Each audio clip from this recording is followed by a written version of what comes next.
नमस्कार दोस्तों, साहित्य ज्ञान क्लासेस में हार्दिक स्वागत है आपका। आज के सत्र में हम अध्ययन कर रहे हैं आधुनिक हिंदी साहित्य का इतिहास, जो बच्चन सिंह के द्वारा लिखा गया है और इसमें हम भूमिका का अध्ययन कर रहे हैं।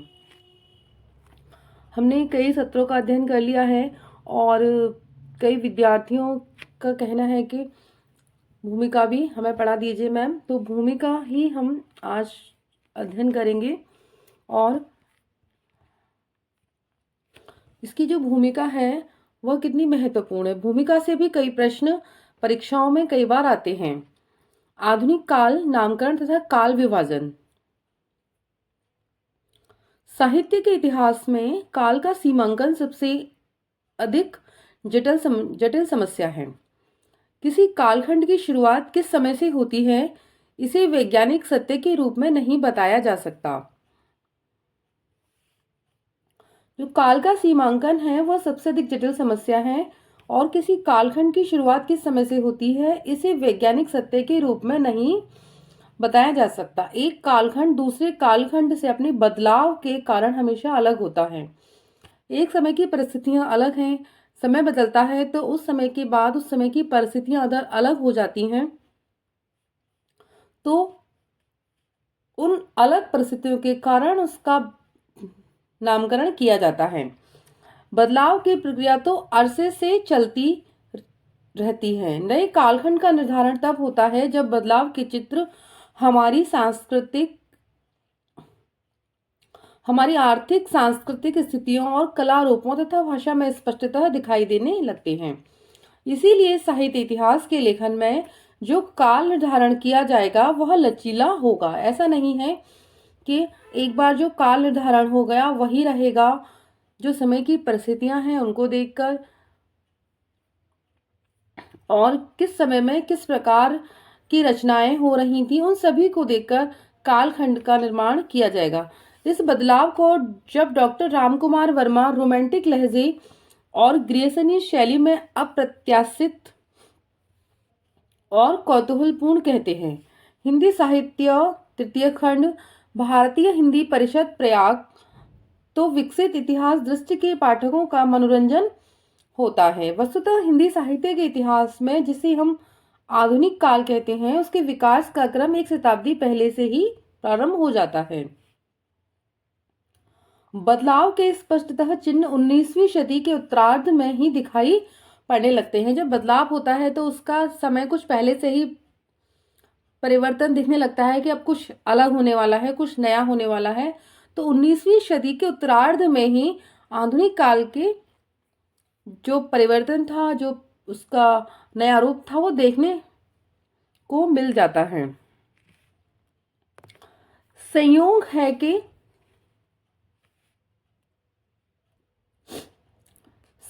कि हिंदी साहित्य में आधुनिक जीवन बोध के जो प्रवर्तक हैं भारतेंदु हरिश्चंद्र, उनका जन्म 1850 ठीक 19वीं सदी के मध्य में होता है। अतः इतिहास लेखकों ने इस वर्ष को ही आधुनिक हिंदी साहित्य की शुरुआत का वर्ष मान लिया है, भारतेंदु हरिश्चंद्र के जन्म को ही। किंतु यह वर्ष स्वयं इतिहास की गतिमानता या बदलाव में किसी तरह की भूमिका नहीं अदा करता। इसका कारण है कि जब भारतेंदु हरिश्चंद्र का जन्म हुआ तो जन्म के साथ ही कैसे परिस्थितियां वो बदल सकते हैं। वो तो स्वयं छोटे बालक थे, जब बाद में उन्होंने अपनी रचनाएं लिखी, उन्होंने जो कार्य किए, उनसे ही आधुनिकता का दौर आया। इतिहास के काल विभाजन की रेखा कम से कम दो विभिन्न प्रवृत्तियों को स्पष्टतः अलगाने वाली तथा इस अलगाव के लिए खुद भी बहुत कुछ उत्तरदायी होनी चाहिए। यदि सन 1857 को आधुनिक काल का प्रारंभिक बिंदु मान लिया जाए तो उपयुक्त दोनों शर्तें पूरी हो जाती हैं।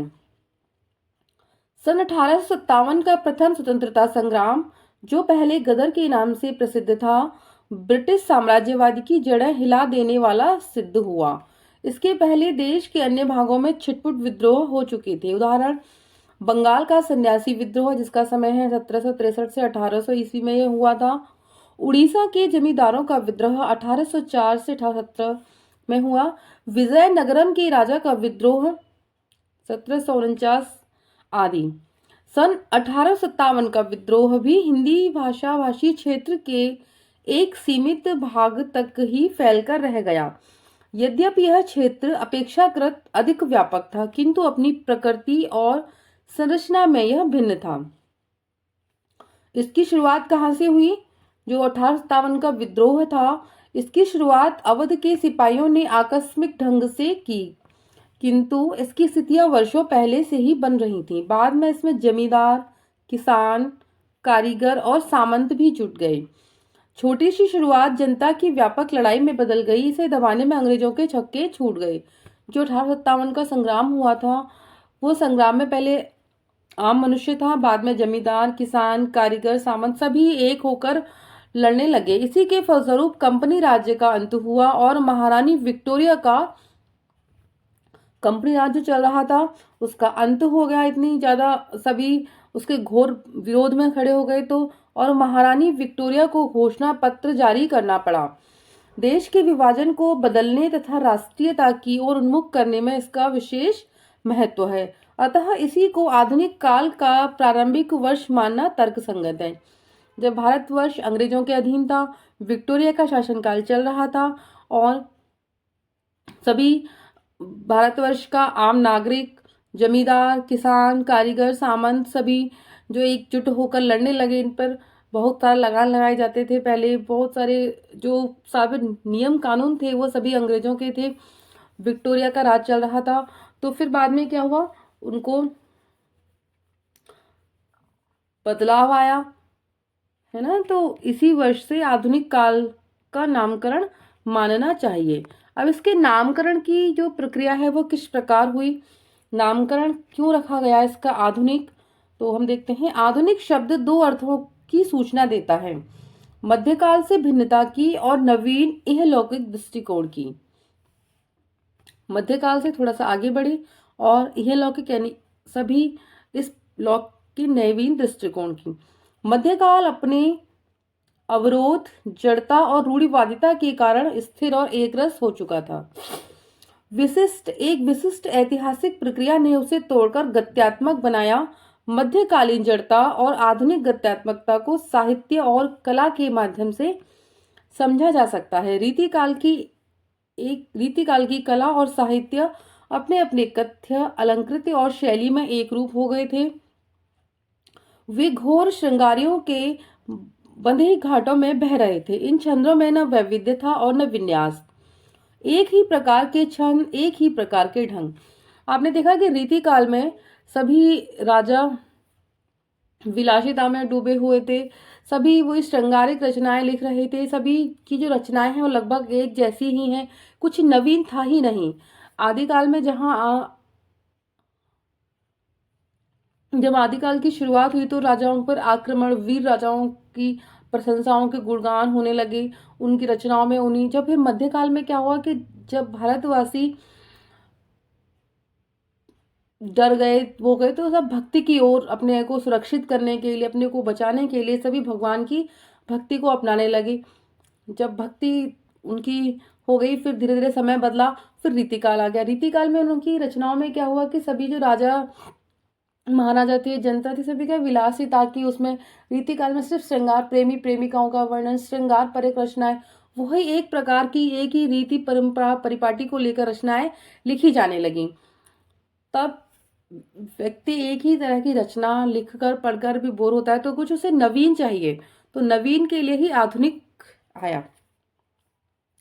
आधुनिक काल में बंधे हुए घाट टूट गए और जीवन की धारा विविध स्रोतों में फूट निकली। साहित्य मनुष्य के बृहत्तर सुख दुख के साथ पहली बार जुड़ा। पहले क्या था कि साधारण मनुष्य था, उसको साहित्य से कोई ज्यादा मतलब नहीं था।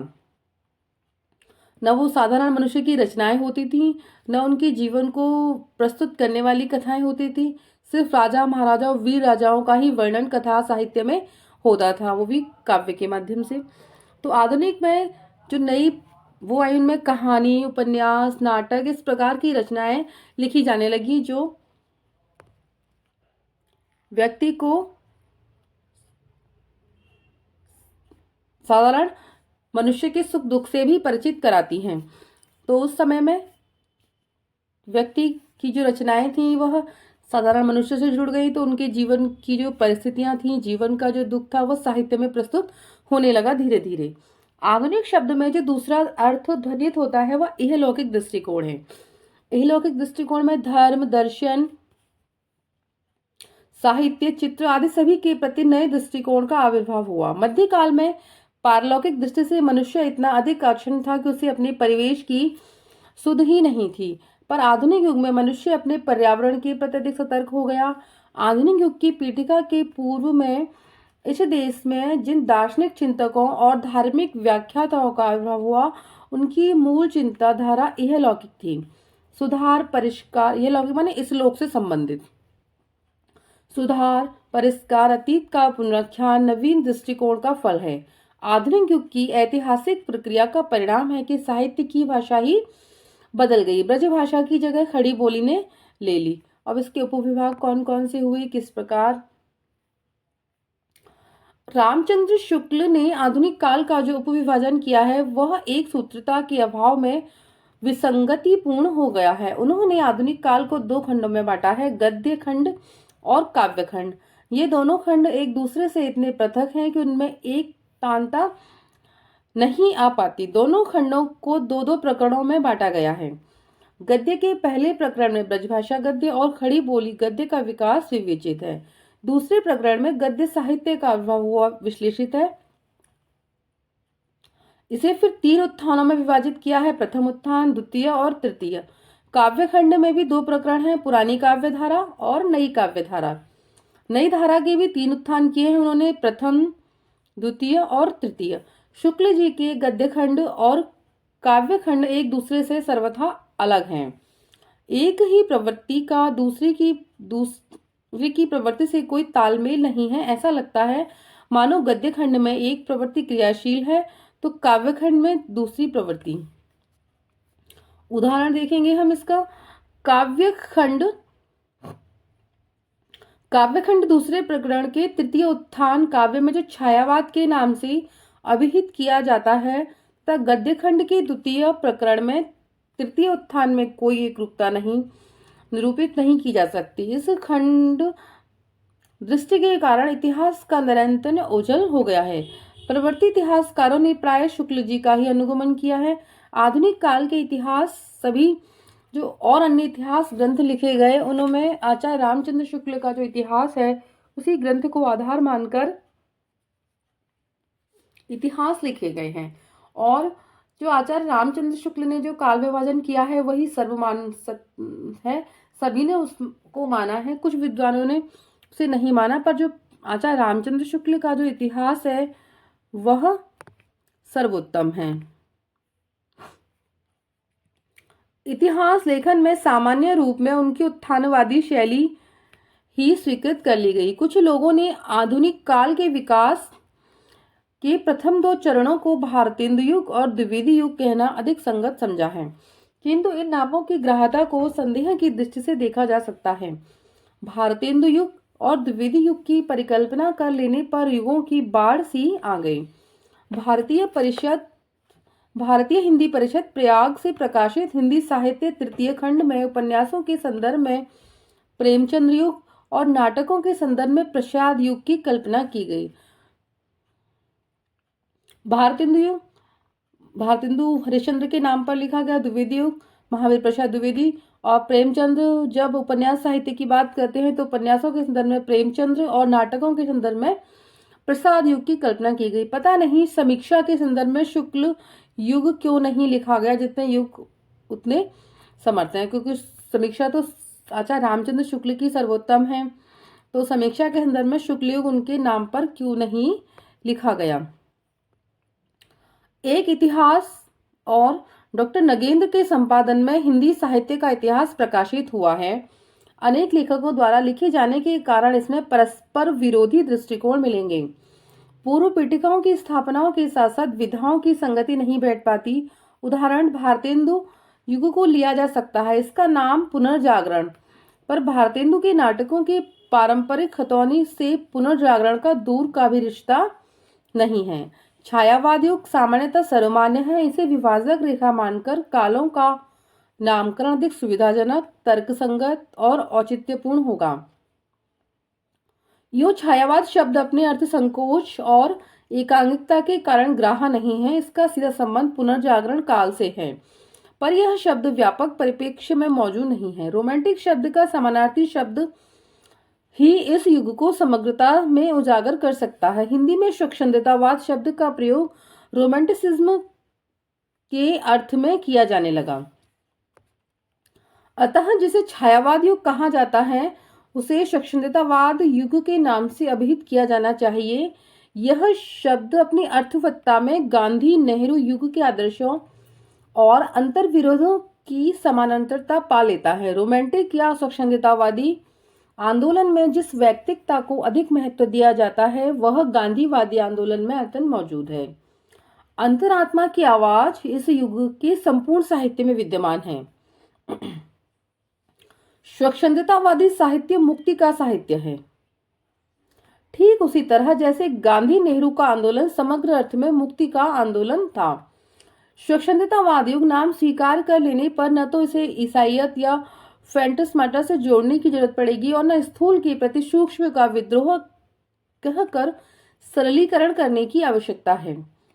छायावाद को लेकर जितनी परिभाषाएं दी गई उनकी दृष्टि में केवल काव्य रहा है। प्रसाद, जैनेन्द्र, इलाचंद्र जोशी आदि के उपन्यासों को जो उसी काल में लिखे गए क्या छायावादी कहा जाएगा? ये डॉक्टर बच्चन सिंह प्रश्न करते हैं। जो उस समय जो उपन्यास लिखे गए क्या उन उपन्यासों को छायावादी कहा जाएगा? इस काल के काव्य, उपन्यास, कहानी, निबंध, आलोचना आदि को स्वच्छंदतावादी तो कहा जा सकता है, परंतु छायावादी नहीं। स्वच्छंदतावादी युग के ठीक पहले ही काल का पूर्व स्वच्छंदतावादी युग के नाम से अभिहित किया जाना चाहिए। द्विवेदी युग व्यक्तिवाचक नाम होने से यों ही अग्रहा है। दूसरे, इससे किसी तरह की प्रवृत्ति का कोई बोध नहीं होता। तीसरे, इस नाम के कारण ऐतिहासिक प्रवाह खंडित हो जाता है। इस युग में निबंध और कविताएं अधिक लिखी गईं। निबंध लेखकों में मुख्यतः महावीर प्रसाद द्विवेदी, माधव प्रसाद मिश्र, गोविंद नारायण मिश्र, बाल मुकुंद गुप्त, चंद्रधर शर्मा, गुलेरी, पूर्ण सिंह की गणना की जाती है। श्रीधर पाठक, रामचरित उपाध्याय, मैथिली शरण गुप्त, राम नरेश त्रिपाठी, रूप नारायण पांडे, मुकुटधर पांडे आदि इस युग के प्रमुख कवि हैं। निबंध लेखकों में पहले तीन द्विवेदी कलम के लेखक हैं, शेष पूर्व स्वच्छंदतावादी प्रवृत्ति के निबंधकार हैं, क्योंकि उनमें स्वच्छंदतावाद की प्रवृत्ति पाई जाती है। निबंध लेखकों के रूप में इन्हीं तीनों का महत्व है।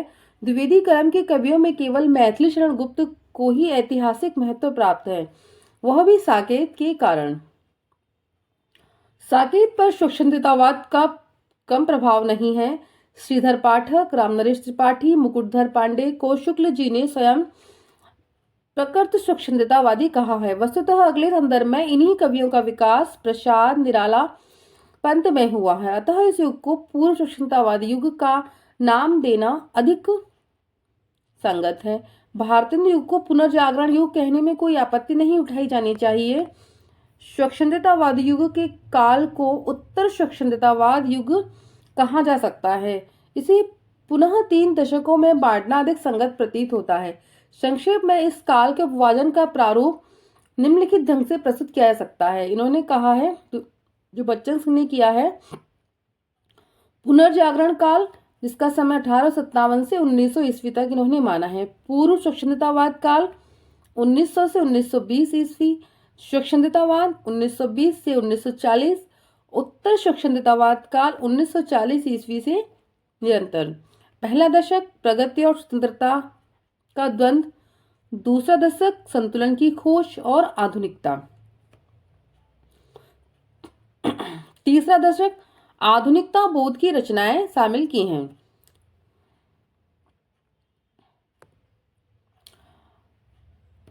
तो बच्चन सिंह ने इनका खंडन किया है। कई जो विद्वान हैं कि नामकरण उनके नामों पर किया है, पर उनमें उसका अभाव है उनकी रचनाओं में उस प्रकार का।